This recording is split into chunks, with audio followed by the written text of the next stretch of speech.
Hi, I'm Andy White. This is the BESIG Summer Symposium in Preston. We're here with Paul Sweeney. Paul, you've been teaching or in ELT for 20 years and involved in e-learning and a lot of things for a long time. Can you tell me a little bit, or us a little bit, about your experience? Right. Well, thanks for asking me to talk to you. So I've been involved in learning technology perhaps for going almost 15 years, I guess. That's a long time for learning technologies. It is, and in some ways some of the stories or the projects I've been involved with were very exciting and interesting, but they were too early. Okay. For example, I was one of the people who designed and assembled the British Council's first online English courses intended to be delivered completely online. Okay, and how long ago was that? So that was 1999 to 2002. Wow, 2001, okay. yeah.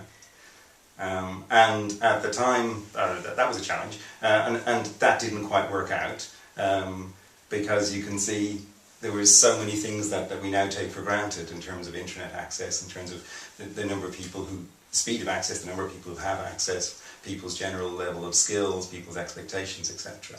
I mean, at the time there was a great deal of suspicion over whether this was going to, completely undermine face-to-face teaching, right, or whether the British Council should have been doing it at all, or whether that's what people wanted, and because it wasn't real, and right, all of those things are clearly that we've gone past that. Of course, it's real. Of course, it's just a part of the way we do things. Right. Yeah. All right. So from that experience, what did you learn, and how have things changed? How have they gotten better? Well, one of the interesting things is, at that time we were trying to do something which was, completely online, or nearly completely online. Mm-hmm. But a lot of, if you look at, certainly in parts of education which do use technology quite a lot, for example, higher education in the UK, most universities have got, they've got their Moodle, or they've got something like that. Yeah, what's a Moodle? Okay, Moodle is a very popular learning management platform, mm-hmm. Which means that it enables perhaps teachers, lecturers to set materials, basically issue somebody with a website and say, go here, log in. Here you will be able to see the material for the course, which could be the core material, it could be supplementary. You'll be able to talk to other people in the course. We'll be able to use this either for support of what we're doing face-to-face, or perhaps we'll be doing activities which are mainly or wholly online even. Now lots of people don't use all of that functionality, and you would say, well, perhaps e-learning hasn't arrived yet because we're not exploiting that from a pedagogic point of view. But if you nonetheless look at how many courses do use this in some way, which we don't talk about, we just take it for granted now. Okay. And I'm reminded by a quote there's an American writer called Clay Shirky, mm-hmm. and he says that technology only really becomes innovative and interesting when people stop talking about it. So in other words, when it becomes part of what we do, that's right, when real change and behavioural change and attitudes change takes place. And what do you feel so you mentioned Moodle, what else has become part of what we do? Well, one of the projects I worked at the British Council was an attempt to put together a global community for teachers and learners, and it was and again, these days you can't move without, if you express an interest in something, and it's not a question of join the mailing list, it's join the Ning, join the something, and which is probably overload, but all of that stuff has become free, and it's become something, again, we take for granted, and hopefully we deploy it sensibly. Mm-hmm. But at the time, it was trying very hard to get people interested in this thing, and we were working out what the rules of communities were. How did you encourage people? To what extent you gave them control? To what extent you seeded things, if you like? Okay. But a lot of it was also, and learning technology is often guilty of this, a lot of it didn't solve people's problem. It fell into the category of, here's something really interesting you could do if you had a bit of spare time. And that's not the way that... So one thing that I've learned over the years is when you look at how, for example, when we do our banking online, we research and possibly book our holidays, we certainly book our flights online, we buy our books online, I haven't been to Preston before, where we are now. I looked it up on a map, I googled it, I checked out the local facilities, I saw how long it was going to take. All of that's done online. Right. But I don't think of that as I'm going on the internet. It's just part of things. But the reason I go on the internet to do that is because it's easier, and learning technology very often has fallen into the trap of not doing stuff which makes teachers' lives easier. It creates stuff which would be fun for those people who happen to be interested in it. Okay. All right. So, what do you think are the tools or the platforms that do make things easier? Because I've seen that as well. That a lot of times, with teaching with technology, we bring in things because of the newness of it or the fun factor. Yeah. What do you think is essential? Well, funnily enough, I think for lots of e-learning to work, it has to take account of the stuff that's actually outside the classroom. Okay. For example, I missed the class. Can I see a record of what was done? Can I see the homework that was set? Or I'm not going to be able to make the class, but I'm going to try and do the work in advance. Can I find out what that is? Etc. Or even the obvious stuff. Very often people are paying to attend some form of English language classes. Therefore, can I register online? And if there's an obvious utility aspect and people are using a set of tools for that, well, then they start off with what makes their lives easier, and they begin to think about, well, how could my learning just be a little bit more flexible? And for example, again, mentioning this higher education again, it's lecture capture is a big topic amongst higher education institutions. What is lecture capture? Well, lecture capture is just recording the lecture, but as opposed to a great big 45-minute file that you have to sit down afterwards and work through, there's a little bit of cleverness around it insofar as maybe the slides or whatever visuals that went with it are synced with it, but also basically, whether you've seen it or not, you can quickly jump to a place that looks interesting, and the speaker starts talking from there, and you can see the associated notes.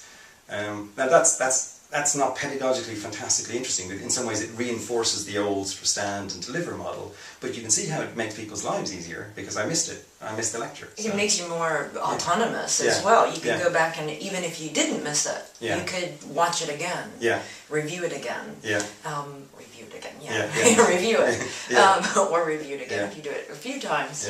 I think that's really interesting. So you mentioned Moodle, you mentioned Ning, lecture capture. I think those things make teachers' lives easier and make students' lives easier as well. And it's this part of integrating it. Anything else? One last thing for us. Well, I think the use of virtual classroom software like Adobe Connect and like Illuminate is interesting. Okay, can you describe those? Okay. What are they? Okay, so these are pieces of software which started off allowing people to participate in meetings over the internet, if you like. So everybody logs into the same space. You can see on your screen that who else, on the left-hand column, if you like, who else is present. People can use text to talk to each other individually or the whole group. And a number of people have the option of collaborating, if you like, using a whiteboard in the middle, or if one person's giving a presentation, then they can basically give a presentation remotely.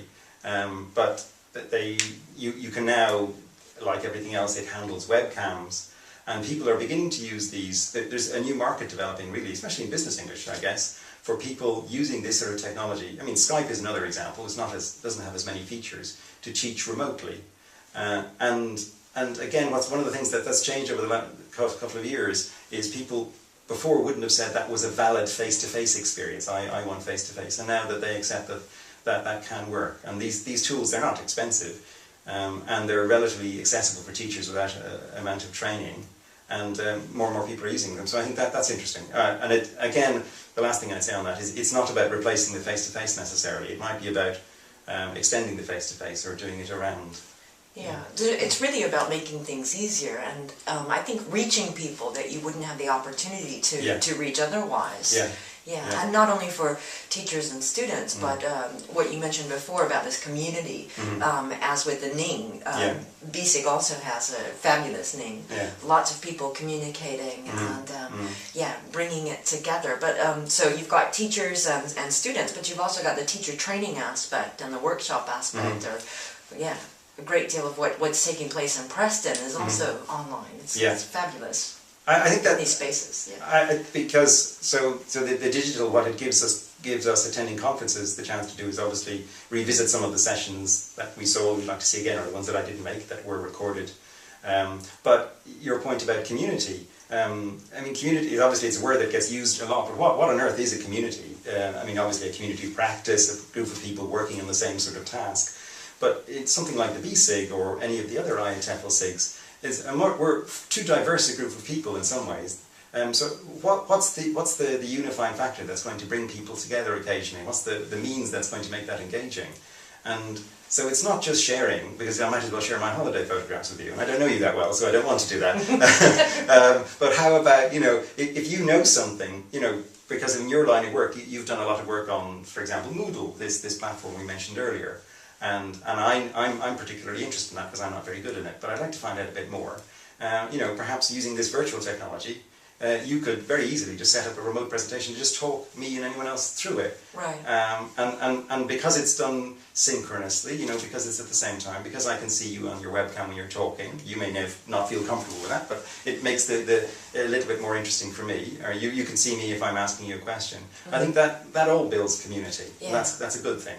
Yeah, I think it's a fabulous way of bringing people together, and as a teacher, the job in itself is quite isolating. Yeah. In that we spend our time with students, and so it's great to have the opportunity to be able to get together with other teachers and share. Mm-hmm.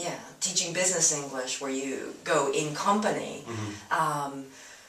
All the time, and you don't have this maybe teacher's room where everybody gets together on a regular basis where you can exchange. So I think it's fabulous. I think so. I mean, and I think technology has got to have a huge role in making the life of the business English teacher easier, because I mean, if you look downstairs in the lobby, I think it's Cambridge, they have a stand down there, and you look at the increasing array of books trying to address the niches that are in business English, and they're always going to be playing catch up. Yeah. You know, you English for HR, and English for marketing, and English for substance of marketing, and English for aviation and the military, and everything. And then you know, when it comes to aviation, the pilots are going to say, "Hang on a minute, but we want our own book," or something like that. And well, hopefully the pilots can speak English, but clearly, electronic has got to have a role in creating more materials and getting them out there more quickly, provided the publishers can find a way to get us to pay for things that are electronic, right? Okay. But also, you know, if you're teaching English for the aviation and someone else in 500 miles away is doing the same thing, you're probably working on a very similar agenda, and it would make sense for you and several other people basically to get together and make, and these sorts of technology give you the opportunity to do that. Yeah. It's fabulous. Yeah. All right. Thanks so much, Paul, for sitting down and having a chat and sharing your vast experience. Well, 15 years teaching with technology or e-learning, that's a long time. So thanks for your time, and thanks to our viewers, and we'll be back later with more.